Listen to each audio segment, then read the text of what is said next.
ఎక్కువ శాతం బాగా సైడ్ ఎఫెక్ట్స్ చూసేది head and neck cancer radiation చేసేటప్పుడు. ఇన్ఫెర్టిలిటీ ఎందుకు అంటారు, అది కూడా అంటారు ఎందుకు? అది కూడా అంటారు. ఈ భాగంకి హెడ్ అండ్ నెక్ చేసినప్పుడు ఏంటంటే మనకి నోరు లోపల ఉండేది మ్యూకోజా, అది బాగా సెన్సిటివ్. సో రేడియేషన్ దానికి తగిలినప్పుడు మొదట 2-3 వారాలు ఏమి ఇబ్బంది ఉండదు. 3వ వారం కానీ 4వ వారం నుంచి వాపు స్టార్ట్ అవుతుంది. నంజు పొక్కుల్లాగా కొంచెం పొక్కుల్లాగా వస్తాయన్నమాట. సో మంటలాగా ఉండటం, దీన్ని మ్యూకోసైటిస్ అంటాం. అట్లనే చర్మం మీద కూడా రియాక్షన్స్ రావచ్చు. సో అందుకు రేడియేషన్ జరిగేటప్పుడు ఏంటి అంటే కేర్ఫుల్ గా ఉండాలి. ఎక్కువగా స్నానం చేయొచ్చు కానీ సబ్బు పెట్టకూడదు అనుకోండి. కారణం ఏంటంటే మనం తెలియకుండానే గట్టిగా రుద్దేస్తాం. రేడియేషన్ వల్ల స్కిన్ పలచబడిపోతుంది. ఎప్పుడైతే గట్టిగా రుద్దుతారో ఆ పలచబడిన స్కిన్ ఊడిపోయింది అనుకోండి, చర్మం రియాక్షన్ ఎక్కువైపోతుంది. సో ఇవి తగ్గించడానికి ఏం చేస్తాం, ఒక్కొక్కసారి కొన్ని స్ప్రేస్ వాడతాం. ఆ చిన్న ఫిలిం లాగా స్కిన్ మీద ఫామ్ అవుతుంది. సో బయట నుంచి ఏదైనా ఒత్తిడి జరిగినా డ్యామేజ్ కాకుండా కాపాడుతుంది అనమాట.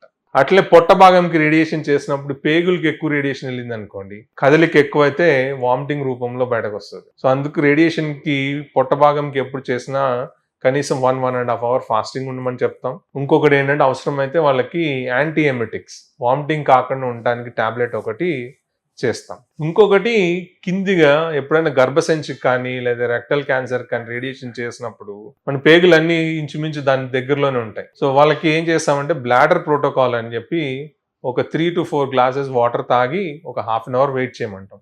మూత్రం సంచిలో యూరిన్ స్టోర్ అయినప్పుడు ఏమేస్తుందంటే పేగులన్నిటిని బయటికి పుష్ చేసేస్తుంది. అప్పుడు పేగులకు బాగా తక్కువ రేడియేషన్ అవుతుంది. సో దానివల్ల కూడా సైడ్ ఎఫెక్ట్స్ తక్కువ అవుతాయి. సో ఎప్పుడైతే మనం అండాశయం కడుపు లోపల ఉంటుంది. చాలా యంగ్ పేషెంట్స్ లో సర్వైకల్ క్యాన్సర్ వచ్చింది అనుకోండి, వాళ్ళకి అది ప్రివెంట్ చేయడం కూడా ఏం చేస్తారంటే చిన్న ఆపరేషన్ చేసి అండాశయాల్ని కడుపు పై భాగంలో పెడతారు, ఊఫరోపెక్సీ.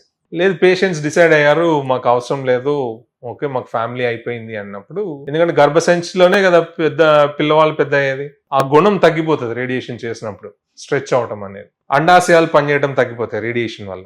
సో వాళ్ళలో ఇన్ఫర్టిలిటీ వచ్చింది.